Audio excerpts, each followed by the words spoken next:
Shalom, selamat malam Bapak Ibu, rekan-rekan para pejuang pendidikan Kristen di Indonesia. Senang sekali bisa berjumpa dengan Bapak Ibu semua, rekan-rekan semua dalam ruang virtual ini. Tentunya di setiap hari Kamisnya kita selalu menyajikan topik-topik yang bertajuk tentang pendidikan. Bahkan hal-hal yang bisa kita pelajari baik tentang hukum maupun perlindungan-perlindungan anak dan guru. Nah, malam hari ini kita akan membahas topik yang sangat penting untuk kita bisa simak bersama-sama, menjadi bekal bagi Bapak Ibu, orang tua maupun guru-guru maupun para petinggi-petinggi dalam Yayasan Pendidikan Kristen untuk bisa menyimak topik yang akan dibahas oleh narasumber kita pada malam hari ini. Nah, topik yang akan kita bahas pada malam hari ini yaitu perlindungan anak dan guru. Nah, seperti apa akan dibahas dan bagaimana kita bisa memahami topik kita pada malam hari ini akan dipaparkan oleh Ibu Elizabeth Mariana SH.MH. Dari gelarnya saja kita sudah tahu bahwa beliau adalah pakar dalam hukum, bidang hukum. Jadi Ibu Elizabeth akan memaparkan materi yang sangat luar biasa untuk kita bisa pelajari bersama-sama ini. Nah, Ibu Elizabeth adalah pengurus harian bidang 3 atau bidang organisasi Majelis Pendidikan Kristen di Indonesia, dan juga Ibu Elizabeth menjabat sebagai senior partner di Miharja and Partners Law Firm. Ibu Elizabeth juga adalah seorang sekretaris Christian Professional Forum Jakarta. Nah, kita melihat profil singkat ini, kita tahu bahwa Ibu Elizabeth adalah sudah pakar dalam bidang yang akan Ibu Elizabeth bahas pada malam hari ini. Nah, sebelum saya serahkan kepada Ibu Elizabeth yang akan menyampaikan materi, kita berdoa, mohon pimpinan Roh Kudus dalam pembelajaran kita pada malam hari ini. Mari kita berdoa. Tuhan Yesus yang baik, kami bersyukur untuk waktu dan kesempatan yang Tuhan berikan. Kami akan belajar malam hari ini lagi. Kami mohon hikmat dan pimpinan kuasa Roh Kudus Tuhan menyertai dan melingkupi kami. Secara khusus untuk hamba-Mu Ibu Elizabeth yang akan menyampaikan materi pada malam hari ini. Semua yang dipersiapkan, bahan-bahan materi yang sudah dipersiapkan dapat menjadi berkat untuk setiap penonton yang mengikuti secara langsung maupun secara siaran ulang nantinya. Kami bersyukur ya Bapak, dan Tuhan berkati agar setiap media perangkat yang kami gunakan juga Tuhan berkati, agar boleh berfungsi dan berjalan dengan baik. Dalam nama Tuhan Yesus kami berdoa, amin. Baik, saya langsung serahkan kepada Ibu Elizabeth. Baik, Bu Susan, terima kasih banyak. Selamat malam Bapak Ibu, saudara-saudari terkasih. Penting bagi kita untuk mencermati aspek perlindungan anak maupun guru, mengingat semakin maraknya tindak kekerasan yang terjadi. Khususnya tahun ini, kita sudah mencapai 18.000 kasus yang dicatat oleh Komisi Perlindungan Anak Indonesia atau KPAI yang disampaikan pada Jumat 4 Oktober 2024 lalu. Angka kekerasan ini diakumulasi dari seluruh daerah di Indonesia melalui sistem Simponi PPA atau Online Perlindungan Perempuan dan Anak. Bapak Ibu sekalian, dalam slide ini kita bisa melihat bahwa tindak pidana yang terjadi itu kebanyakan di sekolah ya Bapak Ibu. Merupakan hal yang miris bagi kita karena kita menjadi satu negara yang sangat memiliki tren yang negatif terkait beberapa tahun ini, dugaan asusila, kekerasan fisik, verbal, maupun juga perundungan terhadap guru dan anak. Tidak hanya anak tetapi guru juga menjadi korban. Bapak Ibu, pada Hari Anak Nasional lalu Federasi Serikat Guru Indonesia atau FSGI juga merilis data kekerasan di satuan pendidikan sepanjang Januari-Juli 2024 tahun ini. Berdasarkan data tersebut, kekerasan paling banyak terjadi di sekolah menengah pertama atau SMP. Kemudian disusul oleh SMA atau SMMTS dan SD 33%. Jadi di SMA itu 13,33%. Dari data tersebut yang menjadi korban adalah perempuan sebanyak 16.768 Jumlah kasus total dari 19.338, korban laki-lakinya adalah 4.186. Kita bisa lihat berbagai berita yang Bapak Ibu mungkin juga sudah cermati dalam beberapa tahun terakhir ini. Jadi kita bertanya-tanya, sebenarnya guru dan anak itu dilindunginya sampai seperti apa sih ya di dalam negara kita, dalam regulasi maupun dari tanggung jawab kemasyarakatan. Bapak Ibu, sebenarnya kalau kita cermati banyak sekali perangkat hukum yang sudah disiapkan maupun organisasi yang ada yang dapat membantu guru maupun anak yang mengalami kekerasan tersebut. Antara lain Undang-Undang Nomor 20 Tahun 2003 tentang Sistem Pendidikan Nasional, diatur dengan jelas di pasal 40 ayat 1 huruf D, Peraturan Pemerintah Nomor 74 Tahun 2008 tentang guru di pasal 40, Undang-Undang Nomor 14 Tahun 2005 tentang guru dan dosen, kemudian PP Nomor 17 Tahun 2010. Perlindungan anak itu artinya apa ya? Perlindungan anak merupakan anak itu sendiri kita mesti cermati di Indonesia diakui anak itu berusia di bawah 18 tahun. Ya, anak wajib mendapatkan perlindungan dari kekerasan, keterlantaran, eksploitasi, dan diskriminasi. Hak anak ini membuat anak bisa melakukan berbagai kegiatan keagamaan, kebudayaan dengan bebas. Juga anak berhak tumbuh kembang secara normal dengan mendapatkan pendidikan guna meraih standar hidup yang layak. Hal ini merupakan hal dasar yang diatur juga dalam Undang-Undang Dasar Negara Republik Indonesia ini UUD 1945, juga Undang-Undang Nomor 23 Tahun 2002 tentang perlindungan anak.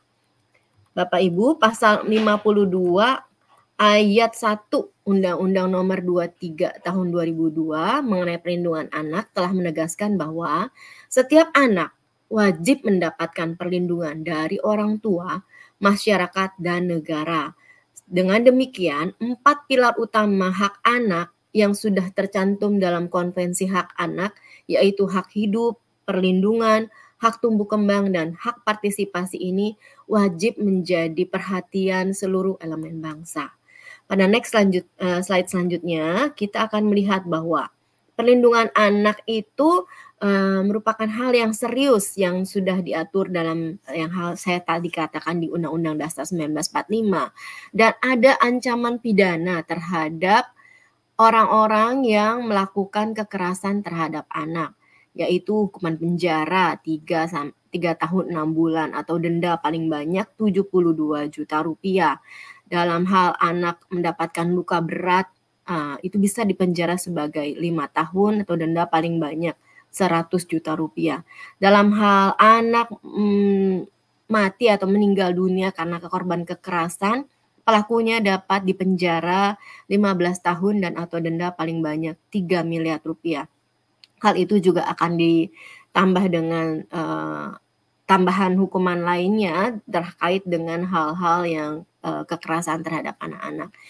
Ya, hal ini bukan hanya concern negara kita, tetapi Perserikatan Bangsa-Bangsa tahun 1989 juga telah mengeluarkan Konvensi tentang Hak-Hak Anak atau United Nations Convention on the Right of the Child yang mengatur tentang jaminan perlindungan dan terlaksananya hak-hak anak.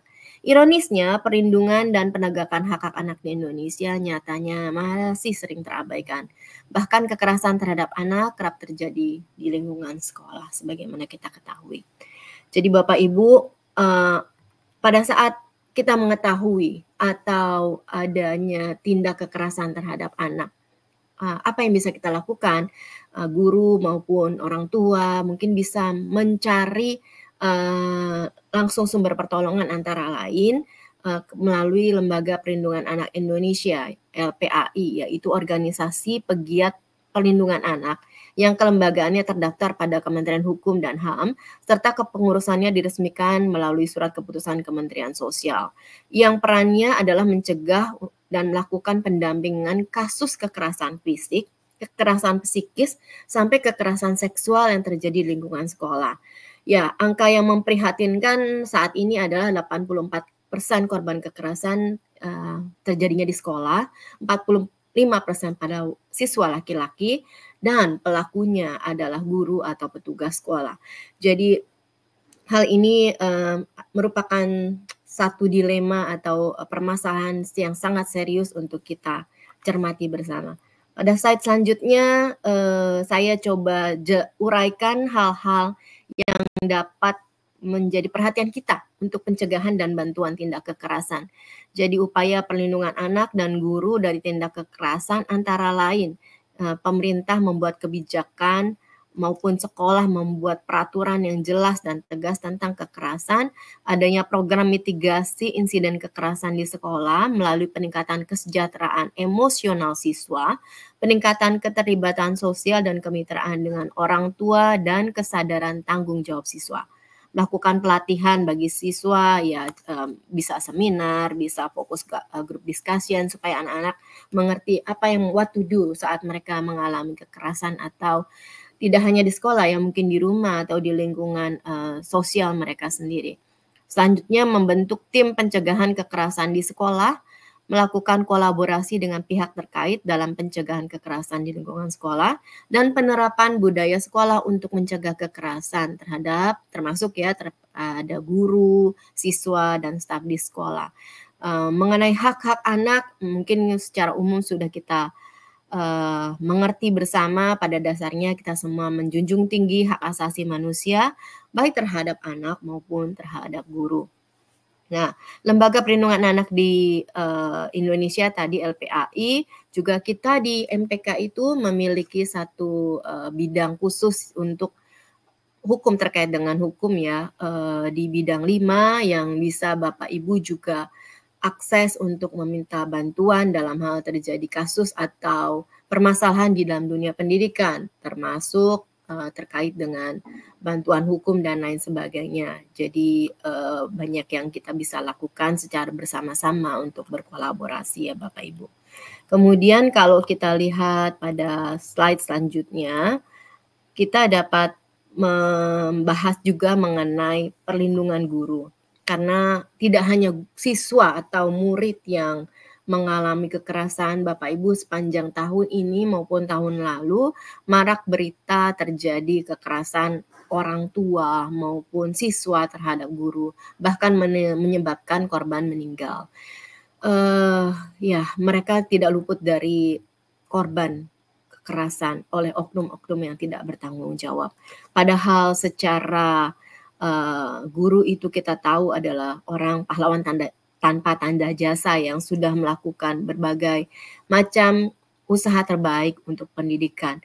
Pasal 40 ayat 1 Undang-Undang 20 tahun 2003 tentang Sistem Pendidikan Nasional, juga Undang-Undang 14 tahun 2005 tentang guru dan dosen, ada juga peraturan Menteri Pendidikan dan Kebudayaan Permendikbud nomor 10 tahun 2017 mengatur tentang perlindungan bagi tenaga pendidikan di Indonesia, antara lain perlindungan hukum, perlindungan profesi, perlindungan keselamatan dan kesehatan kerja, serta hak atas kekayaan intelektual para guru. Hal ini pun ya seringkali terabaikan ya, karena kita masih melihat contoh tidak hanya secara kesejahteraan guru yang kurang diperhatikan, bahkan mungkin kekerasan seringkali terjadi melalui perkataan maupun tindakan fisik dari anak maupun anak siswa, anak didik maupun orang tua. Dan kriminalisasi terjadi terhadap guru ini antara lain penyebabnya paling banyak karena ketidaksepahaman antara guru dan orang tua atau wali anak. Padahal seharusnya fungsi orang tua dan guru adalah mitra ya, saling bekerja sama untuk dapat menolong anak-anak kita atau para siswa dalam menjalankan program pendidikan. Gambaran fungsi guru dalam sistem pendidikan nasional itu merupakan pengajar sekaligus pendidik.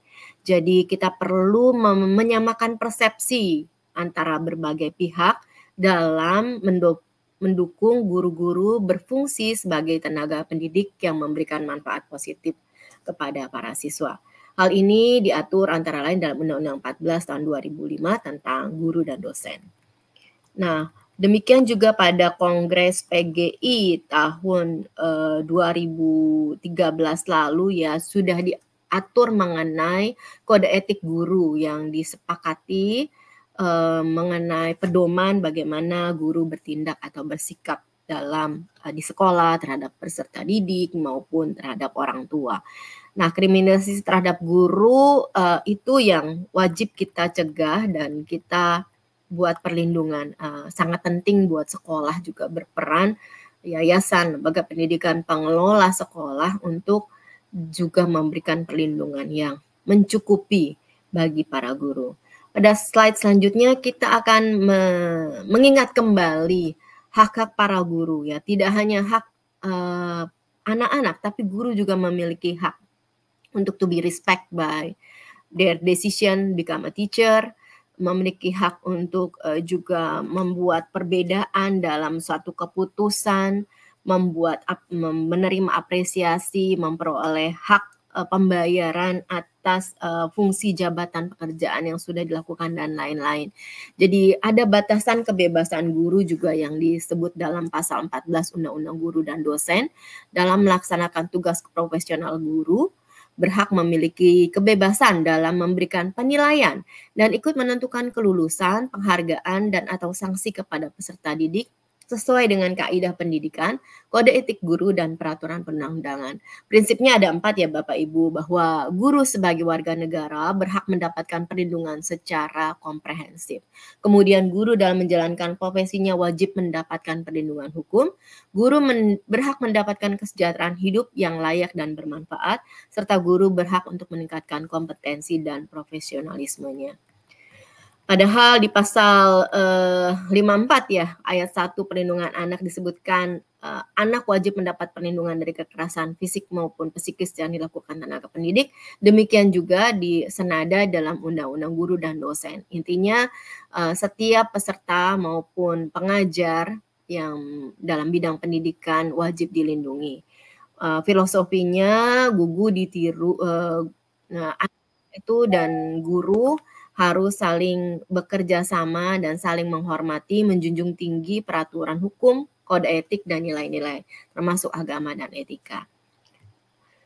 Kita memperoleh beberapa rekomendasi. Ada 12 rekomendasi tahun lalu yang diterbitkan dalam Fokus Group Discussion yang digelar KPAI bersama kementerian, lembaga, dan organisasi profesi guru di kantor KPAI pada 7 Maret 2024, yaitu 1. Komitmen percepatan tindak lanjut MOU implementasi Permendikbud nomor 46 tahun 2003 serta kebijakan terkait lainnya oleh kementerian, lembaga, terutama di tingkat daerah dan satuan pendidikan. Mempercepat pembentukan Satgas dan tim PSKP yang sesuai dengan kriteria dan memiliki perspektif komitmen perlindungan anak. Melakukan peningkatan kompetensi SDM Satgas dan tim pencegahan penanganan kekerasan di lingkungan satuan pendidikan atau PPKSP. Memasifkan edukasi dan sosialisasi regulasi, program dan layanan kasus penanganan hingga sistem rujukan, mengaktifkan peran keluarga, peer group, satuan, media sosial dalam membangun sistem perlindungan anak demi kepentingan terbaik anak.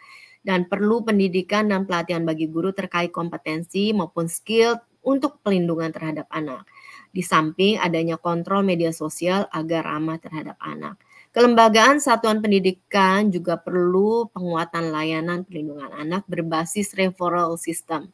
Jadi perlibatan dan pemberdayaan peran organisasi profesi guru, rasio guru, bimbingan karir ya, bimbingan bagi anak-anak pada satuan pendidikan harus profesional atau setiap guru diberikan penguatan kompetensi psikologi dan konseling.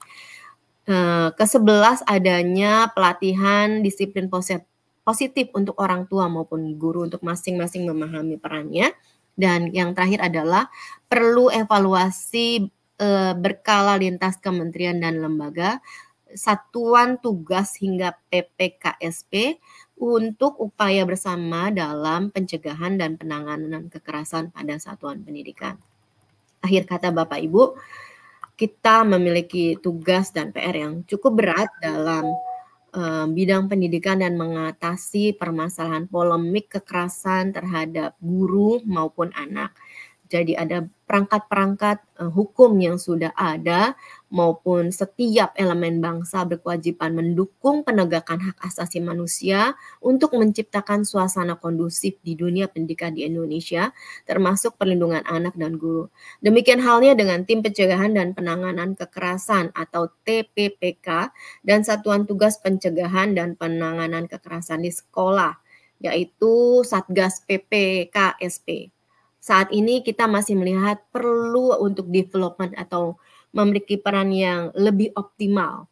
Dampak kekerasan tidak hanya mengancam siswa, tetapi juga guru maupun komunitas tenaga pendidikan, baik staf di sekolah maupun tenaga honorer. Berbagai modul pelaksanaan tugas dan fungsi anti kekerasan telah disiapkan oleh Kemendikbudristek melalui berbagai program, baik daring maupun luring, dari tingkat pendidikan anak usia dini sampai pendidikan tinggi. Pemerintah daerah juga didorong untuk gencar menguatkan fungsi tim dan satgas. Demikian uraian yang dapat saya sampaikan terkait dengan perlindungan anak dan guru. Saya kembalikan kepada Ibu Susan. Wow, luar biasa. Ibu Elizabeth, terima kasih untuk pemaparan materinya yang sangat luar biasa. Saya tercengang-cengang melihat begitu banyak perlindungan yang sudah diantisipasi atau sudah ada perlindungannya oleh pemerintah untuk guru dan anak yang sudah dipaparkan oleh Ibu Elizabeth. Dengan begitu banyaknya undang-undang yang ada, Ibu, kita lihat di berbagai macam media, bahkan kita kalau searching kasus perlindungan anak dan guru ini di tahun ini saja banyak banget terjadi. Barusan saya searching yang baru muncul aja hanya 11, belum lagi yang belum ditampilkan oleh media-media lainnya. Ada pertanyaan yang masuk, Ibu, dengan begitu banyaknya kasus-kasus yang ada. Mengapa kasus kekerasan terhadap guru dan mungkin juga terhadap anak cenderung tidak terekspos, Bu? Ada juga yang cenderung tidak terekspos. Apa yang menyebabkan hal ini dan upaya-upaya yang sudah dilakukan apa sehingga kasusnya sudah ditutup aja atau bagaimana kita juga tidak tahu. Tapi muncul di media dengan begitu banyak problema yang ada, kita tidak tahu penyelesaiannya seperti apa. Nah, kenapa dengan sangat mudah tidak terekspos lagi? Mungkin Ibu bisa menanggapinya.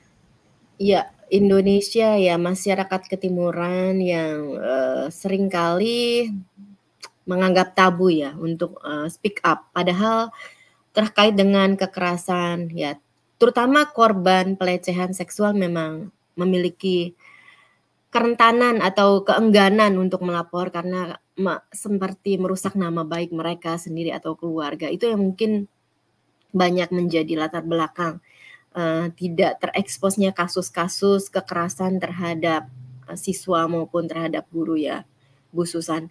Jadi kembali kepada esensi bahwa pendidikan berkualitas itu harus ada program pembelajaran yang memiliki standar kualitas dan di samping itu harus ada sikap luhur yang dapat dimiliki oleh masing-masing peserta, orang tua maupun guru terhadap penghormatan hak satu sama lain.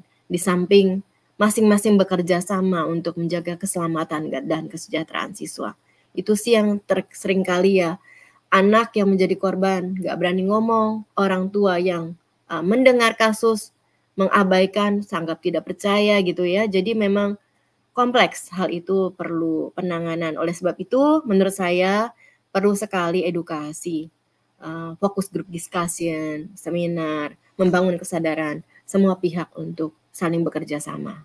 Begitu, Bu. Baik, terima kasih Bu Elizabeth. Saya langsung ke pertanyaan yang selanjutnya karena kita cukup terbatas dengan waktu. Ini ada pertanyaan, Bu. Bagaimana pendekatan yang efektif untuk mengatasi budaya yang memperbiasakan ya atau biasa Ya. dengan lingkungan sekolah yang ya kekerasan itu hal yang biasa kayak gitu ya. Dan ya orang tua juga memahami hal itu, bahkan pemangku-pemangku kepentingan di sekolah pun memahami hal itu, membiarkan kekerasan terjadi di dalam lingkungan sekolah. Apakah hukuman fisik dalam lingkungan sekolah itu dapat dikategorikan kekerasan ataukah memang hal yang biasa? Atau bagaimana, Bu? Iya, betul. Itu seringkali kasus memang karena hukuman fisik ya, Ibu. Yang terakhir kasus kita dengar adalah satu siswa meninggal karena dihukum squat jam 100 kali karena tidak mengerjakan tugas ya oleh guru.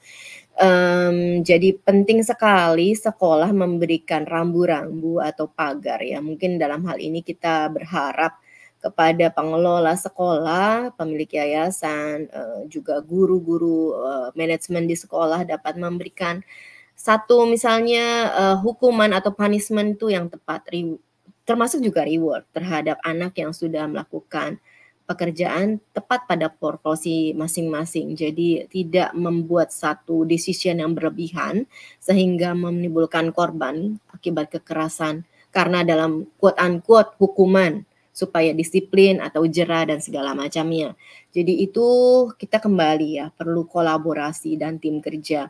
Tidak hanya orang tua sebagai mitra, pengelola sekolah, manajemen, guru, staf dan pihak terkait untuk menciptakan lingkungan belajar yang efektif dan inklusif. Demikian Bu Susan. Baik Bu Elizabeth, ada pertanyaan lagi Bu. Ini kan beberapa bulan yang lalu ya terjadi kasus kekerasan verbal, ya kasus kekerasan verbal terhadap guru di salah satu kota lah. Guru mendapatkan ancaman verbal dari orang tua murid yang di mana gurunya memberikan nilai yang rendah kepada anaknya ya. Nah guru tersebut memilih untuk tidak melanjutkan kasus ke jalur hukum karena merasa tidak akan mendapatkan dukungan penuh dari sekolah.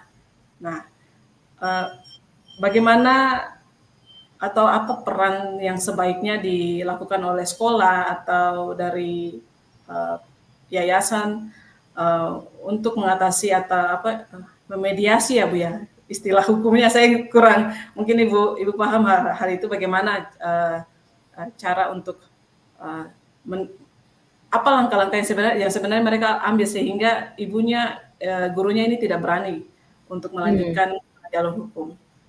Nah, ya, ini bagaimana? Betul. Dialog, mitigasi, pemahaman, perspektif antar masing-masing elemen di sekolah ya terkait dengan bidang pendidikan itu sangat penting ya Bu. Yang tadi kembali sebenarnya bantuan hukum itu tersedia. Untuk secara cuma-cuma juga dapat diberikan oleh manajemen sekolah maupun pihak asosiasi, organisasi profesi guru maupun pihak-pihak lain. Jadi kantor hukum juga ada, kita namanya pro bono ya Bu ya. Jadi melakukan pelayanan itu secara cuma-cuma terkait dengan kemasyarakatan bagi orang-orang yang membutuhkan pendampingan atau bantuan hukum terkait kasus-kasus yang perlu dilaporkan atau tindak lanjut. Karena tindak pidana seharusnya tidak didiamkan. Nah, jadi kembali kepada perlindungan itu, bagaimana caranya kalau sudah terjadi kasus seperti itu tadi, musyawarah pasti sering terjadi perdamaian, tetapi pastinya harus ada upaya pencegahan. Jangan sampai hal itu terjadi lagi.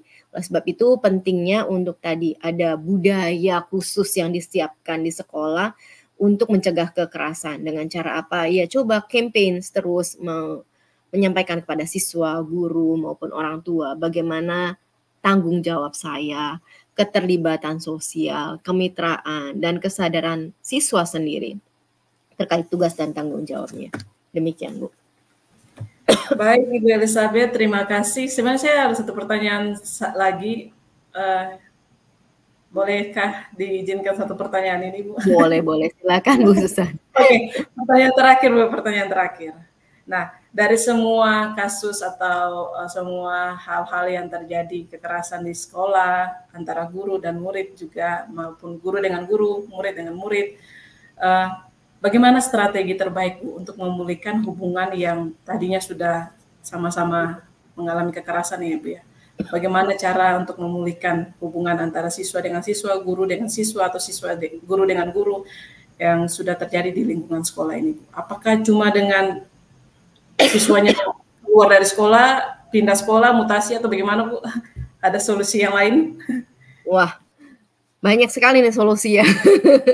Dalam terkait case by case ya Bu Susan, memang dalam kasus tertentu cukup antara kayak perdamaian, rekonsiliasi yang terjadi antara anak dan siswa, dan kemudian juga perlu adanya pendampingan ya Bu ya. Kadang kita ada memerlukan psikiater untuk kasus-kasus tertentu, psikolog yang dapat mendampingi bagi korban maupun pelaku untuk tidak lagi mengulangi atau mitigasi terjadi peristiwa yang serupa. Jadi dalam hal ini diperlukan ketegasan maupun upaya-upaya terbaik dari masing-masing ya Bu ya. Untuk upaya tersebut misalnya dari sekolah adanya pattern yang jelas dan tegas untuk tindakan kekerasan yang akan diambil, akibatnya apa.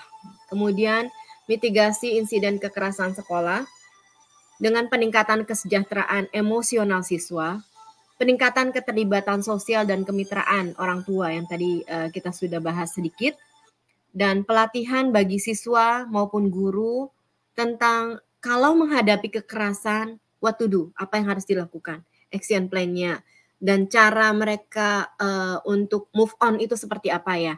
Kemudian pembentukan tim pencegahan kekerasan di sekolah tadi, jadi ada petugas atau organ di sekolah yang memang ditugaskan untuk mengawasi. Jangan sampai terjadi, example yang gampang, atau yang sehari-hari mungkin terjadi bullying antar anak, antar siswa dengan guru, guru dengan siswa, sebaliknya seperti itu. Kemudian juga ada yang tadi tuh Bu, monitoring evaluasi. Kalau sudah kasus, paskanya seperti apa, pas masa pemulihannya seperti apa, dan bagaimana untuk membentuk suatu budaya yang lebih baik antara semua perangkat atau stakeholder di sekolah ya, dengan pencegahan kekerasan tersebut. Itu yang penting ya Bu untuk kita sama-sama cermati dan pikirkan bagaimana langkah tepat, karena mungkin dari satu kasus dengan kasus lainnya treatmentnya berbeda. Jadi kita sesama, apalagi sekolah-sekolah Kristen, wajib kembali tuh back to the Bible ya Bu ya, untuk pencegahan atau penegakan prinsip-prinsip norma Kristiani dalam di sekolah maupun hubungan antar masing-masing pihak. Baik, terima kasih Ibu Elizabeth untuk setiap jawaban-jawaban yang sudah Ibu jelaskan dan materi yang sudah disampaikan.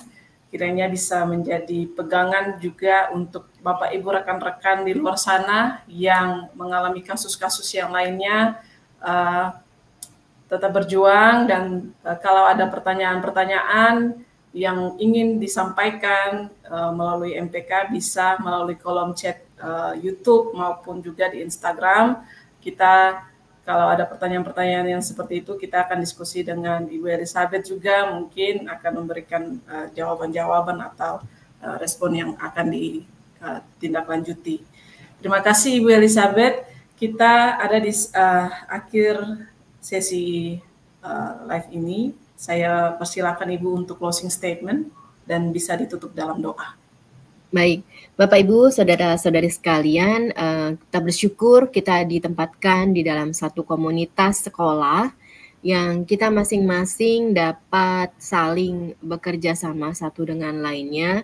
Jangan ragu untuk menyampaikan segala permasalahan, keluh kesah, karena selalu ada jalan bagi setiap usaha yang kita lakukan, khususnya untuk melindungi anak didik kita, siswa maupun guru-guru, terkait dengan kemungkinan mereka terjadi atau menjadi korban kekerasan.